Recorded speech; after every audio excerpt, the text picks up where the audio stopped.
तो इस वीडियो में हम ड्राइव करेंगे न्यूटन का सेकंड लॉ।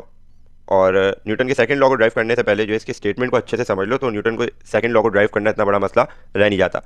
तो क्या कह रहा है इसका स्टेटमेंट देखना। When a net force acts on a body it produces acceleration in the direction of force. जब भी किसी बॉडी के ऊपर फोर्स लगाई जाती है तो उस बॉडी के अंदर एक्सेलरेशन प्रोड्यूस होती है। फॉर एग्जांपल, आप गाड़ी चलाते हैं तो गाड़ी चलाने के लिए आप क्या करते हो, आप एक्सेलेटर प्रेस करते हो, और एक्सेलेटर प्रेस करने से क्या होता है, इंजन पे फोर्स लगती है, और इंजन पे फोर्स लगने की वजह से गाड़ी चलने लगती है। सही है।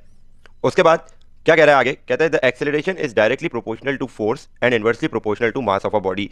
यानी जो एक्सेलरेशन बॉडी में प्रोड्यूस हो रही है वो डायरेक्टली प्रोपोर्शनल है किसके, फोर्स के। जितनी ज़्यादा फोर्स लगाओगे उतनी ज़्यादा एक्सेलरेशन प्रोड्यूस होगी बॉडी में, और इनवर्सली प्रोपोर्शनल है मास के। जितना ज़्यादा मास होगा उतनी कम एक्सेलरेशन प्रोड्यूस होगी। यानी एक भारी बॉडी को, जाहिर सी बात है, भारी बॉडी को आपको ज़्यादा फोर्स लगानी पड़ेगी ना एक्सेलरेट करने के लिए। तो जितनी ज़्यादा भारी बॉडी होगी उतनी कम एक्सेलरेशन होगी। ये बात कह रहा है इस लॉ के अंदर।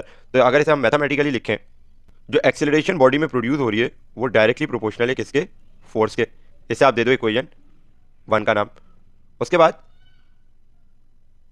वो एक्सेलरेशन एक और रिलेशन में है, एक और क्वांटिटी के साथ रिलेशन में है जो कि मास है, और ये इस बार ये रिलेशन क्या है, इनवर्स है।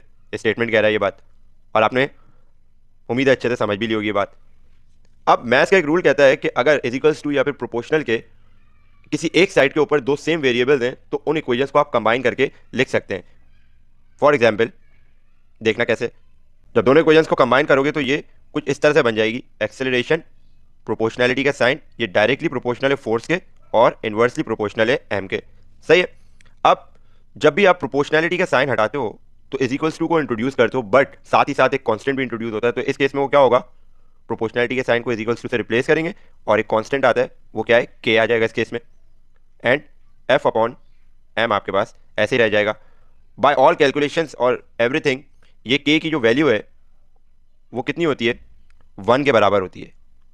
तो अगर के की वैल्यू को, के की जगह 1 पुट करेंगे तो ये इक्वेशन क्या हो जाएगी, acceleration will be equals to k की जगह आपके पास क्या आ जाएगा 1, और एफ अपॉन एम ऐसे ही रह जाएगा। अब जो चीज़ 1 से मल्टीप्लाई होती है वो वैसे की वैसी ही रह जाती है। तो a will be equals to F upon M.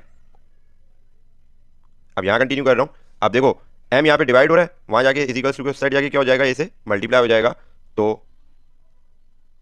ये हो जाएगा आपके पास M A is equals to F. इस इक्वेशन को सीधा करके लिखो तो ये आपको Newton second law of motion का मैथमेटिकल एक्सप्रेशन मिल जाएगा, F is equals to M A.